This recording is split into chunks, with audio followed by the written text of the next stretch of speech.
Our focus on South Africa's water crisis is continuing this morning. The Development Bank says inadequate water and sanitation in schools is contributing to higher dropout rates. So we're going to get the reaction to that, a right of reply, if you will. Basic Education Spokesperson Elijah Mhlanga joining us this morning. Elijah, good morning to you. I appreciate your time in joining us. I just want to just tee up our conversation by taking viewers back to our focus from yesterday.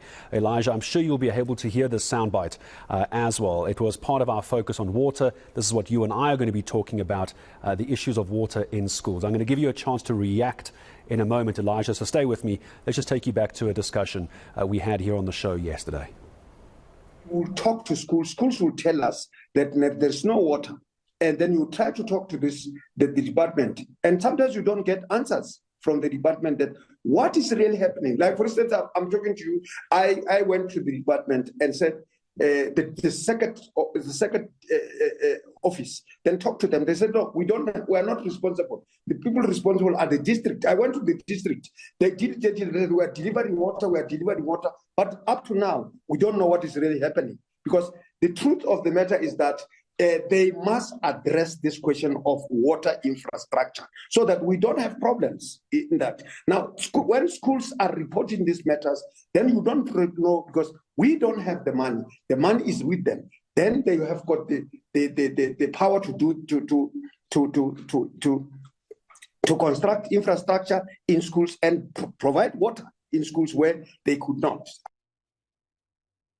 All right, so Basic Education Spokesperson Elijah Mhlanga with us. Hello, Elijah. I'm sure you were able to hear that soundbite. We'll talk infrastructure and school dropouts in a moment. There's a couple of issues here, though, for me. One is Matakanye saying no communication from the department when they complain. What's your response? Good morning.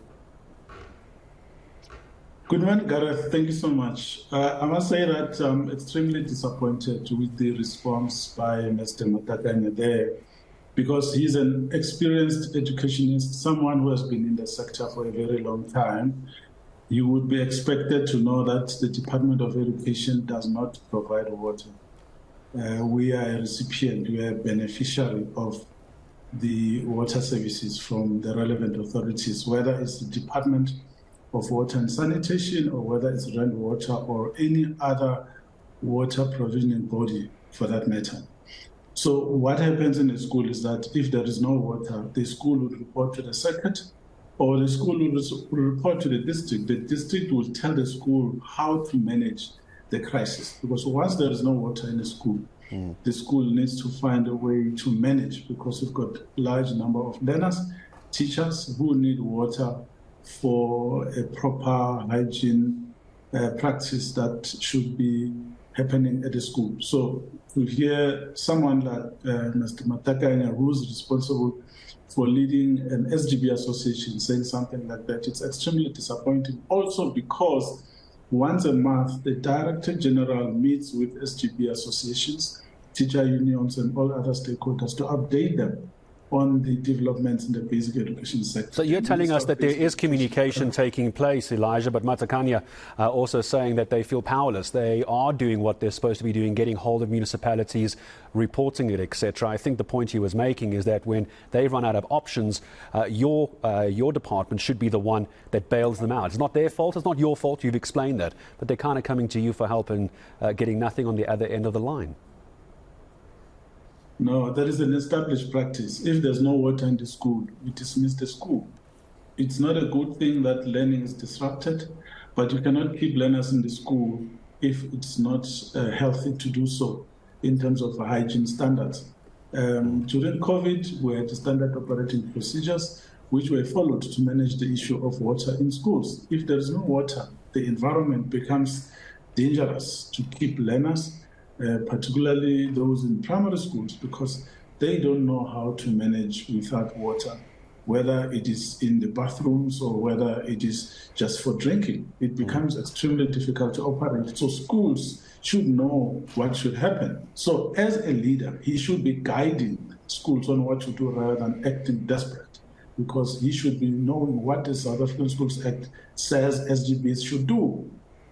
Then as an education department, I'm sure you would agree with him, however, that if, as to your point, you dismiss the school, I imagine what you mean for those of us who are a little bit older, you send the kids home. You can't have them in class that day. But that's also going to affect their education. Surely as the department, when it starts affecting schools on an ongoing basis, you could try and step in, water tankers, you take up the fight with the municipality, because in the end of year marks are going to be affected, and then you and I are going to have to fight about marks for students. You are absolutely right, Gareth. So that's what we do. That's why we have what we call the district development model, because we are able to communicate with the municipalities, local government, and express our frustrations and express our concerns that education is disrupted if the provision of water is not consistent. We have water tanks in schools, but when those water tanks run empty, it is for the municipalities to bring the water, or the provincial department of water, or whichever authority is there in the province, depending on the modalities of government in that particular area. But we do our part to inform them. We, as a department, has been slowly taking up the responsibility of providing water in schools. If you look at our school build programs, there is water provisioning that we do. We even started reporting on water projects that we are implementing in our schools. We now put equipment for rainwater harvesting, because we know that if we were to wait for local government or for municipalities, not much would happen, particularly in those distressed areas in the country where we know it's dry. So we do our bit, but it's not our core responsibility. Our task, therefore, is to make sure that we convey the message to the Department of Water and Sanitation, to the authorities such as Water and other water boards across the country, as well as the municipalities, to make sure that they prioritize schools. To a large extent, they bring trucks to deliver water. Sometimes there's a delay because of the high usage, especially when it is hot, because they use the water for washing hands, for drinking as well. So that's what we try to do. We don't want to see a situation where there's a crisis of illness in schools because of contaminated water. Or Elijah, help me understand. So you've made some good points about how there's a separation of powers and you can only be involved so far, but everyone's doing more than they should be right now. The sense I'm getting is that after this interview, you're probably going to get on the phone with the relevant authorities, find out why you've even had to come on air to give a right of reply, because it shouldn't be happening, yet here you are. I imagine you're going to do that. I am curious, though. You find yourself between a rock and a hard place. We're going to hear from the South African Human Rights Commission a little bit later. Here's the problem. Right now, access to education is a basic human right. Access to water and sanitation is a basic human right. Without the water, you're 0 for 2. Can't get the education, can't get the water. We're halfway through the academic year. No, that's right. In fact, we communicate on a weekly basis because we need to know what is taking place in terms of the services that we are not directly responsible for. We coordinate this with the entities that are responsible to find out if there is provision in our school. Water became a big issue, in fact, during COVID as well, when water was needed to manage COVID. So that gave us an opportunity to work even closer with our partners that are in the business of providing the services that are beyond the ambit of the Department of Basic Education. So we work with them. Where there are specific issues, we would like to know so that we are able to convey the message to those authorities for them to be able to provide the water.